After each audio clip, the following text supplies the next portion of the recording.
ഇന്ന് വൈകിട്ട് ജോലി കഴിഞ്ഞ് വന്നപ്പോൾ രാത്രിയിലേക്ക് എന്ത് ഉണ്ടാക്കുന്നൊരു കൺഫ്യൂഷനിലായിരുന്നു കേട്ടോ ഞാൻ. അപ്പോൾ ഞാൻ വിചാരിച്ചു കുറച്ച് ചോറ് ഉണ്ടാക്കാം. അപ്പോൾ ഏട്ടൻ്റെ വീട്ടിൽ നിന്ന് മാങ്ങ കൊണ്ടുവന്നിട്ടുണ്ടായിരുന്നു. അത് വെച്ചിട്ടൊരു മാങ്ങ അച്ചാറും ഉണ്ടാക്കാം, പിന്നെ മുട്ട ഇരിക്കുന്നുണ്ടായിരുന്നു, മുട്ട ഓംലേറ്റ് ഉണ്ടാക്കാം, പിന്നെ എന്നത്തെയും പോലെ കുറച്ച് ചെമ്മീൻ ചമ്മന്തി കൂടി ഉണ്ടാക്കാമെന്ന് വിചാരിച്ചു.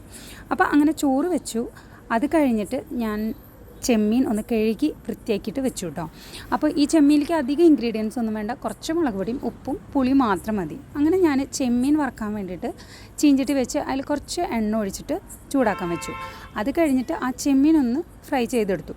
ഫ്രൈ ചെയ്തെടുക്കാമെന്ന് പറഞ്ഞു കഴിഞ്ഞാൽ അത് ഒരുപാട് അങ്ങോട്ട് മൊരിഞ്ഞു പോകണ്ട, ജസ്റ്റ് ഒന്ന് നമ്മളത് എടുത്ത് ഒടിക്കുമ്പോൾ ആ ഒടിയുന്നൊരു പരുവം അങ്ങനെ മതി കേട്ടോ. അപ്പോൾ ഞാനതൊന്ന് വറക്കാൻ വെച്ചു. ബാക്കിയുള്ള പണികൾ കിടക്കുന്നുണ്ട്. മുട്ട ഓംലേറ്റ് ഉണ്ടാക്കണം, പിന്നെ മാങ്ങ അച്ചാർ ഉണ്ടാക്കണം. അപ്പോൾ ഞാൻ ആ വറക്കുന്ന നേരം കൊണ്ട് ബാക്കിയുള്ള പണികൾ ചെയ്തു. അത് കഴിഞ്ഞിട്ട് അതൊന്ന് മുരിഞ്ഞ് വന്നപ്പോൾ അതിലേക്ക് മുളക് പൊടിയും ഉപ്പും കൂടെ തട്ടിക്കൊടുത്തു കേട്ടോ.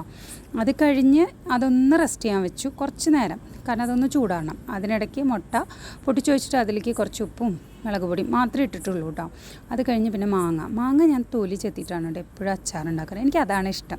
എനിക്ക് ഈ ഒരുപാട് പുളി അങ്ങോട്ട് കഴിക്കുമ്പോൾ എനിക്ക് അങ്ങനെ മാങ്ങയുടെ ആ തൊലിയും കൂടെ കഴിക്കുമ്പോൾ വല്ലാണ്ടൊരു പുളി പോലെ എനിക്ക് ഫീൽ ചെയ്യാറുണ്ട്. അങ്ങനെ ഞാനത് ചെത്ത് മാങ്ങ പോലെ ചെത്തിയൊക്കെ ഇട്ട് കുറച്ച് ഉപ്പും കൂടെ പരട്ടിയിട്ട് അതിങ്ങനെ വെച്ച് കഴിഞ്ഞ് കഴിഞ്ഞാൽ എന്താ വെച്ച് കഴിഞ്ഞാൽ ആ ഉപ്പ് വല്ലാതെ അങ്ങ് ആ മാങ്ങയിലേക്ക് പിടിക്കും. അപ്പം ഞാനതിൽ കുറച്ച് ഉപ്പൊക്കെ ഇട്ട് വെച്ചിട്ട് നമ്മൾ റെസ്റ്റ് ചെയ്യാൻ വേണ്ടിയിട്ട് വെച്ചു. പിന്നെ അടുത്ത പരിപാടി എന്ന് പറഞ്ഞാൽ ഓംലേറ്റ് ഉണ്ടാക്കുക എന്നുള്ളതാണ്. അപ്പോൾ ചട്ടി വെച്ച് എണ്ണ തൂവി കൊടുത്തിട്ട് ഓംലേറ്റിന് നമ്മൾ കലക്കി വെച്ചിട്ടുള്ളത് ഒഴിച്ചു. അങ്ങനെ ഓംലേറ്റ് ശരിയാവുന്ന നേരം കൊണ്ട് അടുത്ത പണി എന്താണെന്ന് വെച്ച് കഴിഞ്ഞാൽ ചമ്മന്തി അരച്ചെടുക്കുക എന്നുള്ളതാണ്. അപ്പോൾ അതെല്ലാം കൂടിയിട്ട് ഒരു മിക്സിയുടെ ജാറിലേക്ക് ഇട്ടു. ഒരുപാട് വെള്ളമൊന്നും ഒഴിക്കേണ്ട. നമ്മൾ ആ വറുത്തെടുത്തിട്ടുള്ള ആ ചട്ടിയിൽ തന്നെ ഒരു തുള്ളി വെള്ളം ഒഴിച്ചിട്ട് ഈ ഇതിലേക്ക് ഒന്ന് ഒഴിച്ച് കൊടുത്താൽ മതി.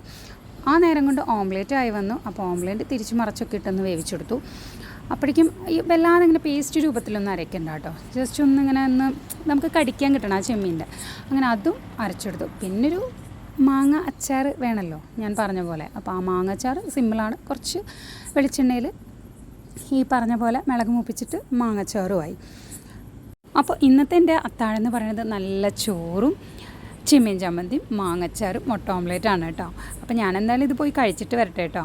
അപ്പോൾ ഇപ്പോൾ റീസെൻ്റ്ലി ഞാൻ അഡിക്റ്റ് ആയിരിക്കുന്നൊരു കാര്യം രാത്രി മധുരം കഴിക്കുക എന്നുള്ളതാണ്. അപ്പോൾ ഇന്ന് ഞാൻ ഓറിയോ ബിസ്ക്കറ്റാണ് കഴിക്കുന്നത്.